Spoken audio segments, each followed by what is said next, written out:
prezados. Hoje eu recebi um vídeo de uma grande amiga minha, maravilhoso.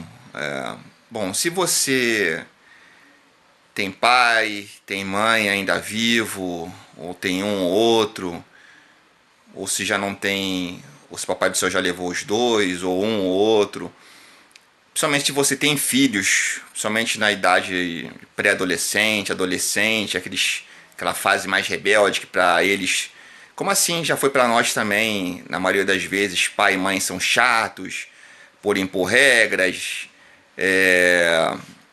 como a gente só descobre isso quando a gente se torna pai e mãe, que as coisas não são assim.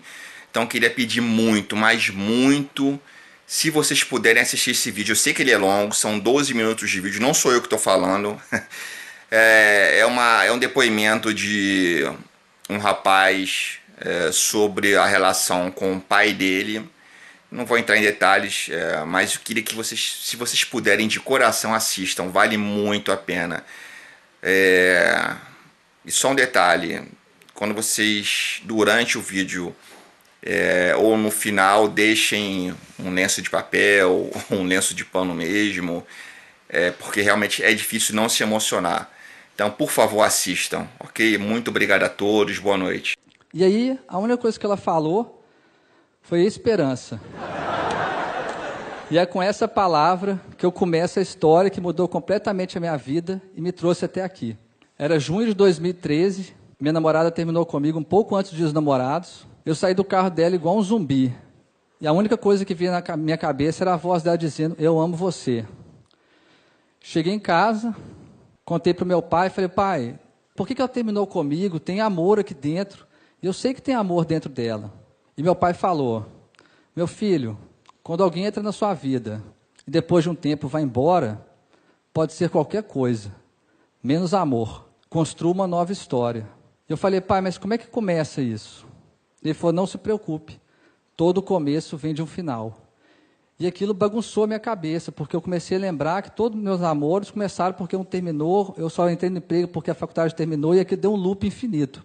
E quando eu estava começando a ficar bem, uma semana depois, o meu pai foi diagnosticado com uma doença rara e degenerativa, que queria matar ele em 90 dias. Na hora que a gente recebeu o diagnóstico, eu e minha mãe começamos a chorar, xingar tudo, gritar, e meu pai na nossa frente, parado, normal, sereno. E eu comecei a xingar meu pai. Eu falei: pai, por que você não está chorando? Por que você não está chorando? E ele falou: olha para mim, meu filho. E a única coisa que eu pensava é: como é que eu vou olhar para a pessoa que eu mais amo no mundo, sabendo que ela vai morrer?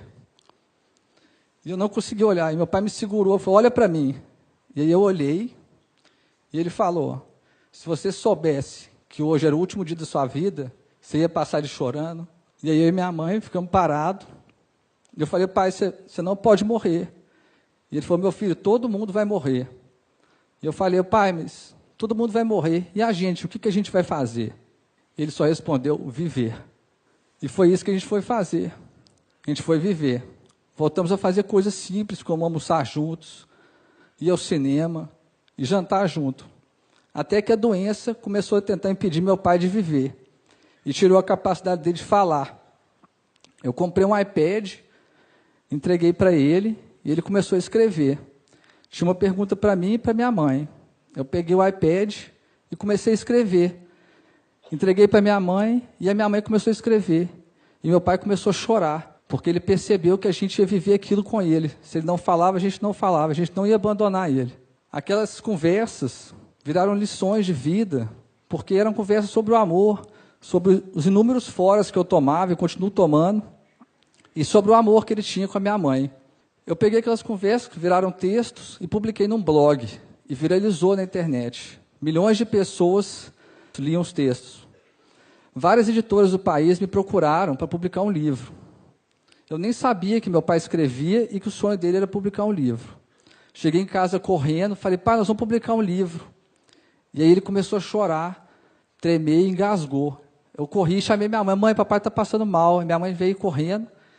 E aí eu peguei o iPad, entreguei para ele, e ele escreveu: será que vai dar tempo? E aí eu saí correndo, desesperado, para a editora, e falei: eu não quero dinheiro, eu não quero nada. Eu só quero que o livro sair o mais rápido possível, para meu pai poder ver isso. E eles falaram, você tem todos os textos? Eu falei, tenho. Então me manda agora. Eu voltei para casa correndo. Falei, pai, nós temos que mandar os textos agora. Você quer alguma coisa? E ele falou, quero que o último texto seja o meu. Eu falei, tá bom, qual que é o texto? Ele falou, eu acabei de escrever, mas você precisa me prometer uma coisa. Eu falei, o que que foi? Você só pode ler depois que eu morrer. Eu falei, pai, como assim, pai? E eu falei para ele, tá bom, pai, então você tem que me prometer uma coisa. E ele escreveu o quê? Você não pode morrer. E aí, eu e meu pai cumprimos a promessa. A gente lançou o nosso livro, Faça Amor, Não Faça Jogo. Mais de 400 pessoas no lançamento, eu, meu pai, minha mãe e minha sobrinha. O livro virou best-seller no país. Só que aí a doença tentou impedir meu pai de viver. E tirou a capacidade dele de andar. E colocou ele na cadeira de rodas. E agora a gente tinha rodas. O que a gente ia fazer? Meu pai amava viajar. A gente transformou a cadeira no avião. E todo dia, pela manhã, a gente descia para a nossa pista de decolagem, fazia um plano de voo. E eu separei um dia para vocês.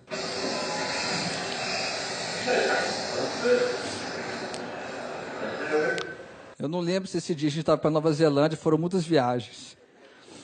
E sempre que a gente terminava, pousava, eu pegava o iPad, entrava no país que a gente estava e a gente ficava vendo as imagens. Estudava a cultura do país e tudo. Meu pai, há mais de 30 anos, ia toda sexta-feira com 2 irmãos na mesma pizzaria. Ele continuou indo de cadeira de rodas. Só que a doença tentou impedir meu pai de viver e tirou a capacidade dele de comer. E aí os irmãos deles, meus tios, começaram a ir lá em casa toda sexta-feira e falaram que a pizzaria não tinha graça sem meu pai. E aí eles ficavam rindo, dando risada, e meu pai começou a chorar quando eles fizeram isso, porque ele viu que os irmãos dele não iam abandonar ele, e não abandonaram. Foram lá em casa toda sexta-feira até o último dia de vida do meu pai. Meu pai ele formou em Ouro Preto, Minas Gerais, e ele tinha 3 amigos. Quando eles formaram, eles combinaram que de 5 em 5 anos eles iam se ver. Naquele ano, meu pai estava muito debilitado e não conseguiu ir.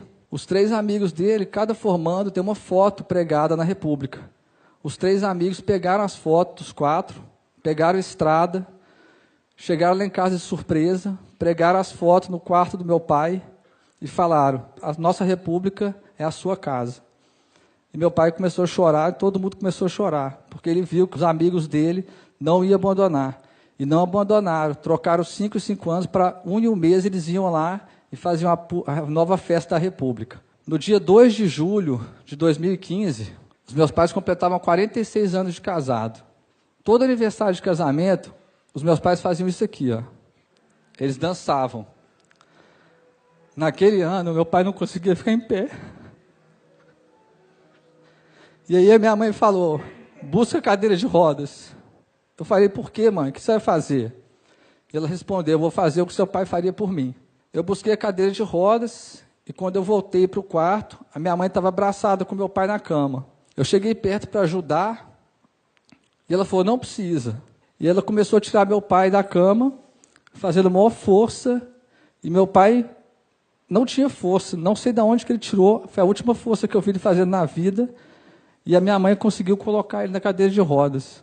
Ela colocou uma música e ajoelhou ao lado dele e começou a fazer a cadeira girar. E os dois começaram a dançar. Meu pai chorava e ria ao mesmo tempo. E foi a cena mais bonita que eu já vi na minha vida inteira. Quando acabou a dança, eu entreguei o iPad para o meu pai e ele escreveu, eu tenho um último sonho. E eu perguntei, qual que é, pai? Ele escreveu, eu quero ver o mar pela última vez. Eu falei, então a gente vai. Eu fui muito criticado, muita gente falou que eu era louco, porque eu ia levar uma pessoa que não falava, não comia, não fazia nada, para a praia, que nem ia aproveitar nada. A única coisa que passava na minha cabeça era, talvez o amor seja isso, fazer loucuras, fazer o improvável, o impossível virar possível. E eu separei 3 momentos da viagem para vocês verem. O início, o meio e o fim. Quando a gente voltou da viagem, meu pai estava muito debilitado. Ele pegou o iPad e começou a escrever. Meu filho, eu estou sentindo muita dor. A minha mão treme muito. Eu não sei até quando eu vou conseguir escrever. A gente precisa criar uma nova forma de comunicar. Se eu piscar uma vez é sim, 2 é não e 3 é eu te amo. No dia 23 de agosto de 2015, o meu pai faleceu. Os médicos tinham dado 90 dias. Meu pai viveu por mais de 1095.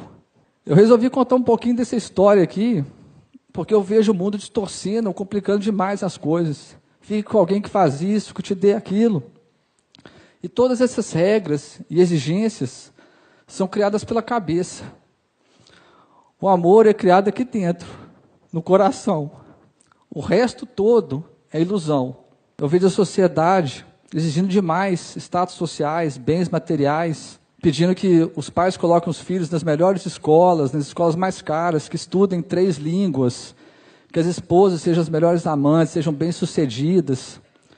E eu queria dizer para todos vocês que tudo isso não significa nada. A única coisa que o bem mais valioso que vocês têm, podem dar para alguém que você ama, é o seu tempo. Aquele tempo que a pessoa deita no seu colo e você fala, vai ficar tudo bem. A pessoa que você ama só precisa que você passe pela confiança, que esteja ao lado dela nas suas escolhas e que principalmente dê a ela esperança. Esse é meu primeiro pedido. Dê o seu tempo para a pessoa que você ama. Muita gente acha que é fácil eu pedir isso porque acha que a minha relação com meu pai era perfeita. E não existe nada perfeito no mundo. Eu e meu pai eram cheios de defeitos, nós seres humanos somos cheios de defeitos. Quantas vezes meu pai entrou no meu quarto e eu falei, pai, me deixa em paz, estou tocando guitarra. Pai, me deixa em paz, estou jogando videogame. E sabe o que ele fazia? Ele sorria. Eu tratava ele mal e ele sorria.